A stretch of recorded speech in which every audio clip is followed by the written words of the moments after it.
Hey guys, what's up? It's Greg Srizavasti with Find Your Film, the Find Your Film podcast. Here is Happy New Year, first of all. It is Sunday, January 5th.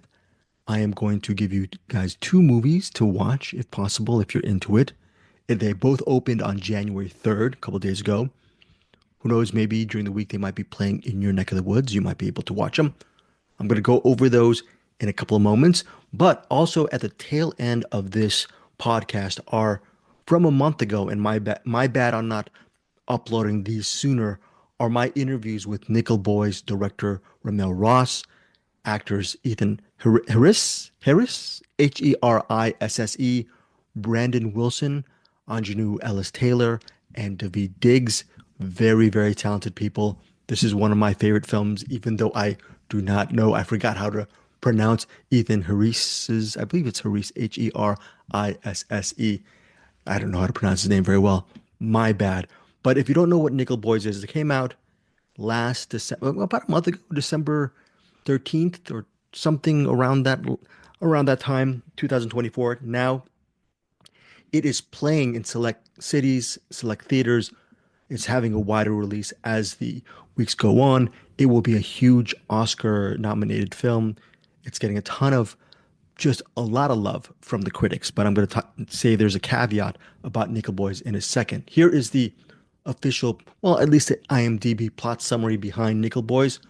Quote, based on the Pulitzer Prize winning novel by Colson Whitehead, Nickel Boys chronicles a powerful friendship between two young African American men navigating the harrowing trials of reform school together in Florida. I'm looking here, awards. They have 29 wins, 136 nominations. This is an excellent movie. Ethan plays this guy named Elwood, and Elwood is sent to this boys' reformatory. It's a very strict reformatory school, very racist, abusive, and he is basically wrongly accused of a crime that he did not commit, of being an accomplice to a crime that he had no part of. So that is a twist of fate that unfortunately lands him in this reformatory school. And there, he actually befriends a guy named Turner. Turner's played by Brandon Wilson. And Turner is obviously he has several years or many years of experience in this school. So he teaches Elwood the ropes in how to survive in this school, how to come out basically alive. So a lot of the movie is based on their friendship amidst this time when racism and prejudice were I don't want to say all time high, but it was, at least in this school, it was a very nightmarish experience for both of these young men. Aunjanue Ellis-Taylor plays Hattie. She is the determined mother of Elwood. She's trying to get him out of that school because she might have an inkling on how bad that school is, and she understands that her son Elwood is not a criminal. He's just was at the wrong place at the wrong time. And now, this is one of my favorite movies of 2024. Loved it. And one of the reasons why I enjoyed it was not just because of the subject matter, which was very immersive. And I'm gonna throw a couple of I was gonna throw a couple of adjectives, but I don't want to spoil the movie. But RaMell Ross, the way he shot the movie, it's a straight POV style shooting. Meaning, for example, if Ethan, the main character who plays Elwood, right? If Elwood we follow his journey throughout the movie. So a lot of times, since it's first person POV, you see the world through his eyes. So a lot of times the shots won't be set up with Elwood in front of the frame. He is actually behind the camera like a director observing Turner. So like if he's talking to Turner, it'll be just a frame of him talking back and forth with Turner, looking at the camera and talking. That's alluded to with my interview with Ethan Herisse and Brandon Wilson in the coming interview for Nickel Boys on this podcast, okay, on this episode. Very interesting style. A lot of people may not like it because they might think it's too showy.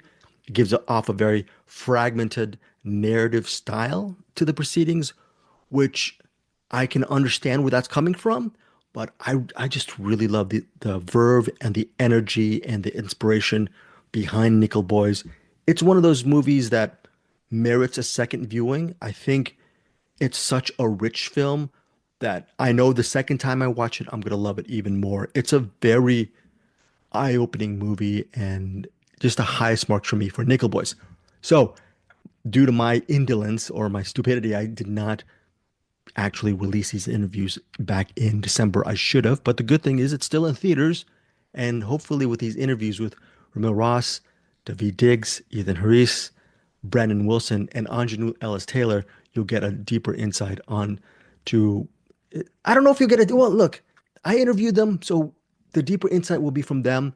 That said, I had each of the talent for about 4 to 5 minutes. So you're going to get piecemeal interviews. Hopefully, some of the stuff they said will add some color to your overall thoughts and impressions of Nickel Boys. If you haven't seen the movie, maybe this will inspire you to see Nickel Boys. Again, though, my only warning is if you're not into that first person POV shooting style, you might find your theatrical experience a bit jarring. But if you want something completely different and sort of, yeah, if you want something different visually and narrative wise and are looking for a little bit of a narrative risk, I would say definitely go for Nickel Boys because this type of shooting for me elicited a really different reaction, more sublime reaction. It's a sublime film, in my opinion. But again, I do understand the flip side to some of the detractors of this movie.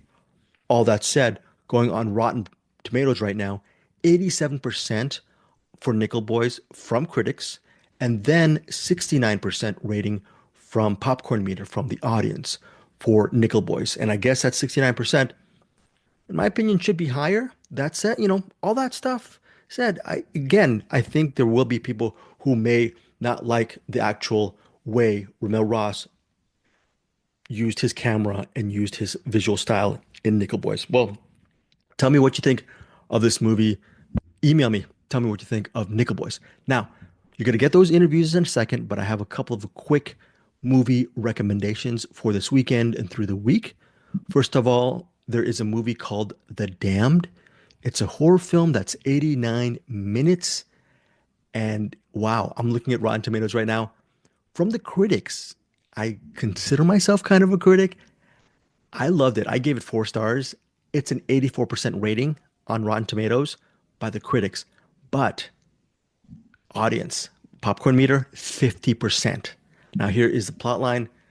Eva, played by Odessa Young, she's a 19th century widow who is tasked with making an impossible choice when, in the middle of an especially cruel winter, a ship sinks off the coast off her isolated fishing post. This isolated fishing post, by the way, is in Iceland. Okay. Eva and her crew must choose to either rescue the shipwrecked individuals or survive the winter with their last remaining food. Now, Eva decides, and it's not too much of a spoiler because this happens in the first act, she wants to keep her crew alive. They have very little food to survive on. So they decide not to save the shipwrecked people out off into the distance in the waters. That action possibly leads to very dire and horrific consequences for Eva and the men in her fish state. What is it called? It's called a fish station that she has, or fish, no, not fish store, like it's a cabin. It's a fishing post that she owns.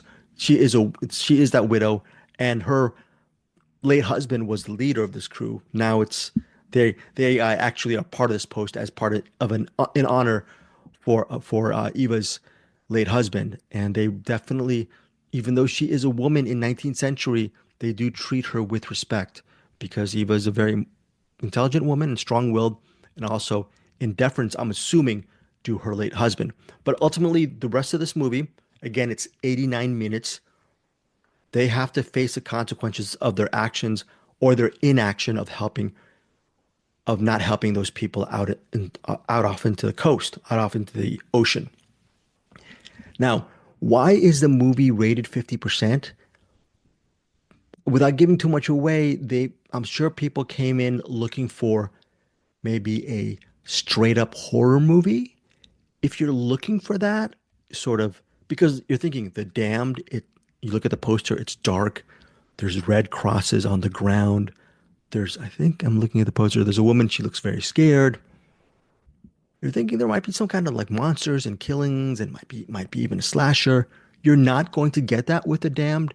It's more of a psychological horror thriller that has an interesting third act and very divisive third act, which, yeah, it's a big, that's why it's a 50%. But all that said, Odessa Young is fantastic in this movie as the lead. And Joe Cole, I don't know if you guys, some of you might know Joe Cole from that awesome underrated film, A Prayer Before Dawn. That's it. And he was in a movie called, not the movie, he was in a not mini series called Gangs of London, which I really enjoyed. I've seen the first season, still have not seen the second season. And he was also in Peaky Blinders. Joe Cole's a very good actor, and he is basically second banana in The Damned. Should you see it in theaters? Well, visually, it's pretty gripping because when it's set in this Icelandic area, you see a lot of snow, a lot of barren landscapes, mountains, the waters, and it looks lived in and natural. So if you like snowbound thrillers that are bright in the morning and then at night it becomes this sort of stagey gothic type horror movie because they're usually a lot of the scenes are in the cabin or in the outpost where it's lit by just candlelit and it seems to me almost natural light. So at night it becomes a little bit blurry and during the day it's very stark white. And this contrast of styles made me really enjoyed The Damned. Again, I gave it 4 stars. I reviewed it on my Deepest Dream YouTube channel. I also did a spoiler discussion of The Damned, and I do give early access for our Cinematics Patreon members, but I will release my movie spoilers a week or two after the fact. Cinematics Patreon members get early access stuff, but then in the future, I will be releasing it on the YouTube channels. I don't know which ones, Find Your Films or Deepest Dream. You can find it, and I'll link all that stuff. And I will probably also put the spoiler discussions of The Damned here for you audiophiles on the Find Your Film podcast. I'm thinking of actually changing the name to Find Your Film to Find Your Films podcast. That's another thing I'm thinking of doing. But anyways, a lot of things in my head. That is my first recommendation for the week. The Damned, I liked it. I liked the ending. Some people may not like the ending. I loved Odessa Young in this. Very, very good. Now, the second one is a Korean film. Excuse the typing. Harbin. It's a Korean movie released in 2024. It just hit theaters January 3rd, set in 1909. Why did I say 1909? Okay, let me just say it normally. Set in 1909, several years after Korea is forced into becoming a Japanese colony, freedom fighters plot the daring assassination of Japan's prime minister during their quest for independence. Yes, so a bunch of Korean independent fighters, freedom fighters, soldiers, they are plotting to assassinate Japan's prime minister to Korea. They believe that this is going to lead to positive ramifications for their fight in Korea for independence. It is a true story, by the way. If you do, if you do not know the history of what happened regarding this attempted political assassination, don't Google it, don't Wikipedia it. It's, in my opinion, it will ruin your overall enjoyment of the movie if you know whatever happened. So, yeah, that's my big piece of advice for this movie. So, Hyun Bin, Hyun Bin, he plays An Jung-gun. Again, apologize for my pronunciations of these Korean names. I'm horrible at it. But An is the leader of these freedom fighters, and he makes a fateful decision during a bloody battle where he actually lets a Japanese general, a POW, a prisoner of war, he lets him go to tend to his injured men, while An's fellow Korean soldiers, they want that Japanese general dead because they believe the Japanese general doesn't deserve to live. An believes under the whatever military code of law that they should not kill their POWs. And instead, An does one better. Like I said, he decides to release him so he can tend to his men. Now that gesture of good faith is, well, An's decision, however you think about it, it's a very interesting one. It's a very honorable one, but is it the right one in lieu of it could affect their respective colleagues? Well, based on that decision, ultimately regrets doing that because he went against pretty much the feeling of his fellow colleagues. He should have probably killed the Japanese general because there are things that happen that An does regret. And the rest of the narrative, one of his reasons, one of his ways of actually not placating, but making things up to his fellow fighters is to hatch a plan to assassinate this Japanese prime minister. And the rest of the story deals with An and his crew as they go out in search of that prime minister and construct an elaborate plan to kill him. Now, Harbin runs at 108 minutes, 1 hour 48 minutes. It's an epic film, and usually epic films are about maybe 2 hours, 2.5 hours. This, in my opinion, had enough breadth to make it a 2 hour or 2.5 hour movie, kind of epic. But with only 108 minutes, what you get is a very brisk political actiony thriller, and it looks gorgeous to watch. I look, in all fairness, I watch a lot of movies on my iPad, but I can imagine this movie would look really, really great on the big screen. The director is Min Ho Woo, and supposedly it's doing really well in Korea. It is a box office hit. Hyun Bin is great as On. And I think without giving, this is not a big spoiler, but what's interesting about this film is On is based on a real character. The event is actually real, what happened. And even though On has the biggest sort of proverbial hero's journey, or maybe you would, maybe because it's sort of an assassination attempt, maybe anti-hero or maybe villain narrative, whatever, however you frame this. But what's interesting is even though On is the lead character in Harbin, the supporting characters each have their own little stories as well. And On, it's interesting, even though he is the person who's inciting, he is the insider, the leader behind this movement, this assassination attempt. His character is not your average main character. He has a lot of complexities. He lives with a lot of doubt and regret. And I was really surprised at, and he's actually not really too alpha male in this movie. And it's an interesting characterization. And I like the way Hyun Bin played An Jung-gun. Also starring in this movie is Jeon Yoo-bin, who she's an actress. She plays Gong Bu-in, and Gong is a woman whose late husband was also a freedom fighter, and she helps she actually helps An and his men find a contact for explosives because the initial plan is to get a bunch of explosives and blow up the train where the prime minister is riding in. They have his schedule of a proposed meet with a Russian leader. Okay, I think the Russian leader is Vladimir Kokovstov. Anyways, again, I'm mispronouncing it. So that's Jeon Yoo-bin. She's an actress, and she has a pretty big role in this movie as Gong Bu-in. And there's other interesting actors in this movie as well. There's Ju Woo-jin, who plays Kim Sang-hyun, and Kim is an also he's a guy in a bespectacled freedom fighter who has a very principled way of looking at this war of independence, and he often butts heads with his very close friend Woo Deok-sun. Woo Deok-sun is played by actor Park Jung-min. So I know it's hard for me to pronounce these names, but all of these actors are very good in Harbin. It is a beautiful movie to look at. There is an epic battle sequence at the beginning, and there's an interesting train sequence in the final act. Of course, you'll figure out whether or not that assassination attempt works or not. Also wanted to mention the character of Woo Deok-sun is based on a real character.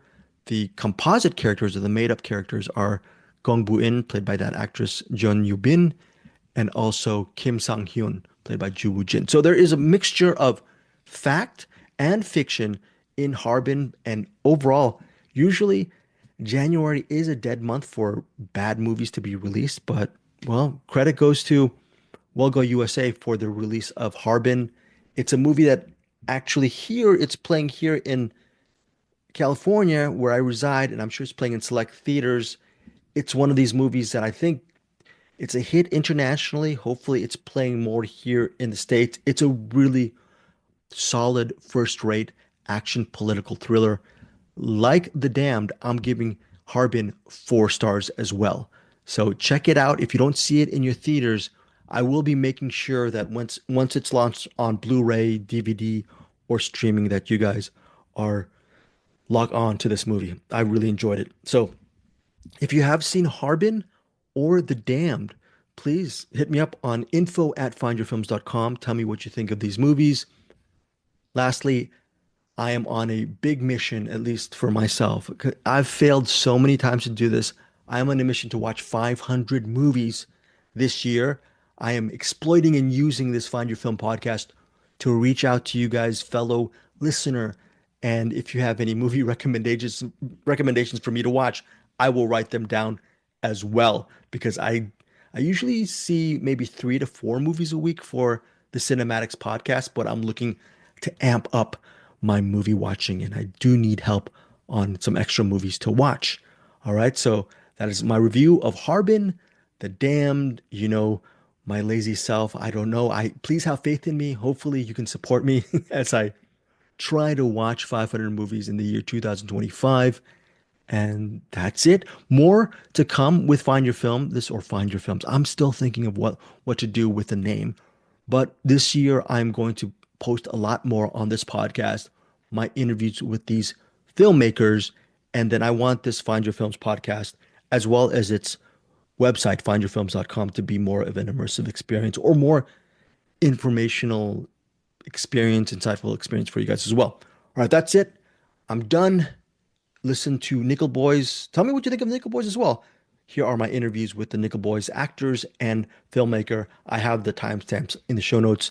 Enjoy. Thanks again for supporting me here on Find Your Film / Find Your Films. I think I'm going to go Find Your Films. All right, guys. Thanks again. Talk to you guys soon. Bye.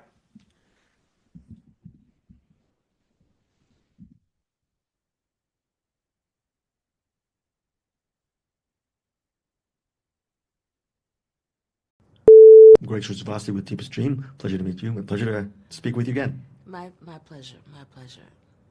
So Nickel Boys and Exhibiting Forgiveness. You can just watch those 2 movies and call it a year. Are you gonna make me pick? What's it been like for you the last year with such great films beyond you? Yeah, I am both the directors, Titus Kaphar and RaMell Ross. I knew their work in other mediums before I worked with them as directors, and was just I just wanted to be in their orbit, so it just every now and then the universe says yes. The universe is like, here you are. You love this visual artist in Titus Kaphar. He's doing a movie. You're gonna be in it. You love this documentarian in RaMell Ross. He's doing a movie. You're gonna be in it. Every now and then. Doesn't happen all the time in my life, but every now and then the universe says yes. And in these 2 films, that's how I felt. Do you feel kinship to these type of filmmakers because they're artists who look at something in a multi-layered format, just like you do, I'm sure that's how you approach your work as well, maybe? It's how I try to, at least. But yeah, what I love about RaMell, particularly is that he is interrogating, he is confronting the way we see images, the way that we see films. I think the conventional response to Black erasure, right, artistic erasure or cinematic erasure is we're increasing the volume of stories that we tell about Black life. But he is saying that's not enough, that we have to confront the machinery itself, which is the camera. How is a camera complicit in that erasure, in that objectification, in that in that violence that happens to Black images on screen? And that's exciting to me. That is so exciting to me, you know? Yeah. I think what's exciting to me as a fellow cinephile is someone can watch Exhibiting Forgiveness and then now with Nickel Boys, and then they might go on the streamer and say, what is Killer of Sheep? What's To Sleep with Anger? And then that generational stuff will continue on. Is that how you see it? It's not just 1 year. It's something to remind us of all the great cinema in the past as well, and then move forward, because these are just once in a lifetime kind of projects. Yeah, but I also feel like they shouldn't be once in a lifetime kind of projects. You know what I mean? Yeah. It should not. That should not be the case. It should be. We shouldn't have to reference, To Sleep with Anger. I mean, you know what I mean? Killer of Sheep, and it should be much. It should be much more. And I hope that. What I hope is that, folks look at what RaMell is doing, look at what Titus is doing, especially if they're producers or financiers, and go, okay, we need more of this, we need more of this and more of these kinds of directors. So I'm gonna put my money behind that. That's what I want. Thank you so much for your time. I really loved the last couple of films, and I'm gonna go through all of your IMDb and watch everything else, and I'm looking forward to all of them. Don't do that. Don't do that. Trust me. Don't do that. I'm not going to trust you. I'm going to do it anyway. So oh, God. You have a great one. Thank you. You too. I'm Greg Trzavosty with Deepest Dream. Pleasure to meet you. Pleasure to meet you. How's it going? Great. So, like you, I'm a huge cinephile. One of the movies that I remember from my teen years was The Defiant Ones. Were you a fan of that movie when you were a teen as well? And am I missing out? Should I rewatch it again? And is that Stanley Kramer's best work? I know that's a lot of questions. So many good questions. I did not know of The Defiant Ones when I was younger. I came across it later in life. I immediately was, obviously moved, but I don't think that I was even desiring necessarily to make films or be an artist at the point of watching it, which I think is also interesting, that it even came across my radar. You're not asking this, but I am sure you imagine the difficulty of having Sidney Poitier's legacy, The Defiant Ones, Stanley Kramer film inside of our film to be recontextualized and remixed is a big ask. And I just want to give a shout out to Alana Mayo from Orion for kind of going to bat to get that in there. It has, it's just unprecedented that we could employ that to enrich our narrative. To me, it really felt organic. And just another film geek questions. Just when you became a filmmaker, movies like Killer of Sheep, the Kansi films, how did those films help you as far as learning about or being inspired by your visual poetry approach to cinema? Yeah, that question rings really, really, really strongly in terms of the way my sensibility was built. I remember when I watched Killer of Sheep, and I was just confused because it was so natural and organic, and all of these words that are just kind of not what cinema does. What cinema's supposed to do is it's supposed to be exciting and essentialize and take you on this journey and empathy, but yet it was just people living life. And then the more research I started to do, you realize that film came out during almost the height of blaxploitation films. And you're like, wow, this person was interested in the non-character nature of what it means to be a black citizen, what it means to be a person of color. And that opened up a whole new world of language for me. Yeah, and very quickly, I'm a huge fan of that Lady in the Lake first-person narrative. Can you just talk about that choice? And I thought that was awesome, and thank you for your time. No, thank you. I actually like Lady in the Lake. Now, I don't think it's an amazing film, but I don't think most films are amazing. That film is interesting because what they're trying to do is something that is novel, and it has things that work, it has things that are funny. Like it's almost yeah, I think it's a great work. But the origin of doing a POV film comes from my photography practice, and also a film that I made previously, Hell County This Morning This Evening. I came across Lady in the Lake, 4 years after I made during the making of Hell County This Morning This Evening, and so it wasn't necessarily an inspiration, but it definitely became something I did not want to do. Again, thank you so much for your time. I really love Nickel Boys. Yeah, thank you. And David, I'm Greg Trzavosky with Deepest Dream. Pleasure to meet you. Hey, nice to meet you. So you have a really wonderful way of creating art in so many different facets. With Ross, did you feel a kinship with Nickel Boys and that kind of partnership? Because I'm assuming you did, looking from the outside.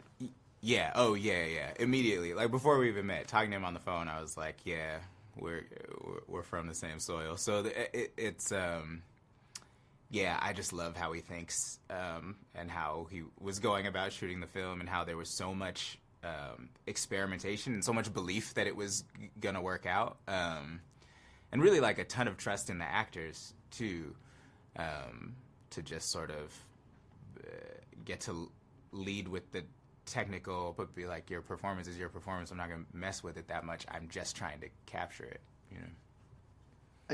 This is one of my favorites of the year, and I don't see many movies like Nickel Boys. Am I overshooting, or do you, as a cinephile as well, think that movies like this are a rare experience? I've never seen anything like it. And then also, obviously, from a technical standpoint, but also, there's so much that it is doing that is challenging and exciting and new. I'm like a particular fan of all the intentional work with the archival footage in this film, also with trying to create a new perspective for the archive, which is a thing that RaMell talks about a lot. And I think oftentimes with a film, particularly with an indie, like choosing one thing that's going to be challenging is enough.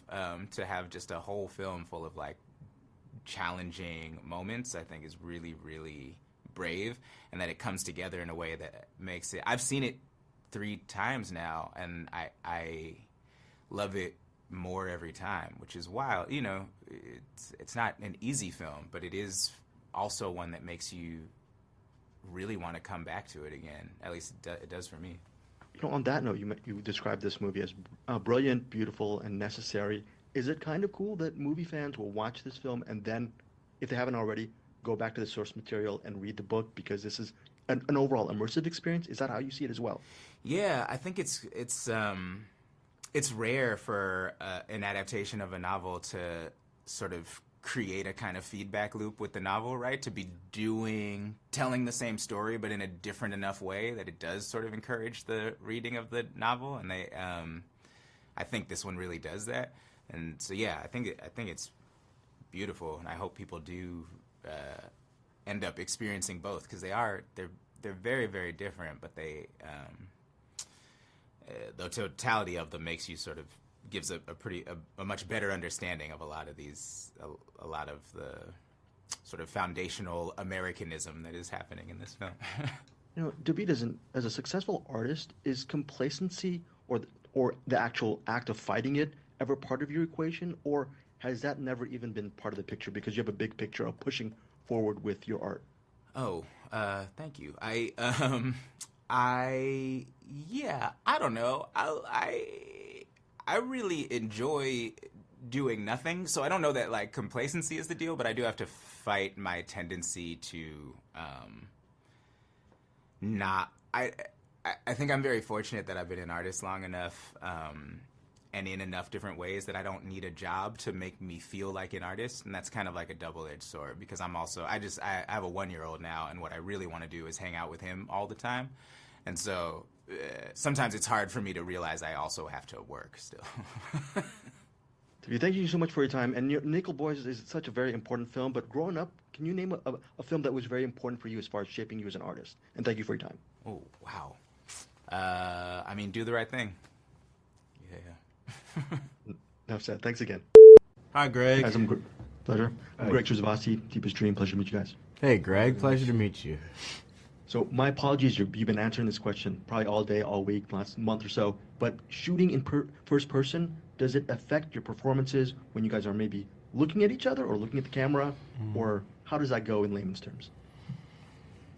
I guess it affects your performance in the sense that you're not able to look at your scene partner and see how they're reacting and receiving what you're saying and doing, and vice versa. You're able to rely on, you have to rely on their voice, because while we were filming, we would both, physically be there. It wasn't just like playing to the camera and then, adding ADR later. Like, he said layman's terms, don't say ADR, voiceover. It was like, it would be, if Brandon if it's from my POV, Brandon's in front of the camera, I am there in full costume, right, like on the back of the camera operator. So we're able to rely on each other's voices. We did work beforehand so that we could inform each other on how scenes could possibly go, and just kind of tried and remained open and present so that we could give honest performances despite not being able to really react off of each other's, faces and stuff. As a cinephile, I'm watching Nickel Boys, one of my favorites of the year, and I'm thinking, and I'm guessing that you guys as actors would bond during production and would have like sort of a life-lasting bond because of this special project. Am I overshooting, or has that been the case for both of you? We'll see, who knows what the stretch of our lives are, but I guess it's just this moment. So yes, we are friends in this moment, so lifelong. Yeah. Yeah, it's funny if it's like in March this all ends and we're like, well, all right, see you later. Yeah, no, this is my brother. Yeah. Brandon, you mentioned in a previous interview you're a fan of Hale County. Yes. So what will people get from watching that movie? And then what was your feelings when you're a fan of that, but when you saw Nickel Boys just completely finished? Ooh. Yeah. When I saw Hale County this evening, I was so grateful.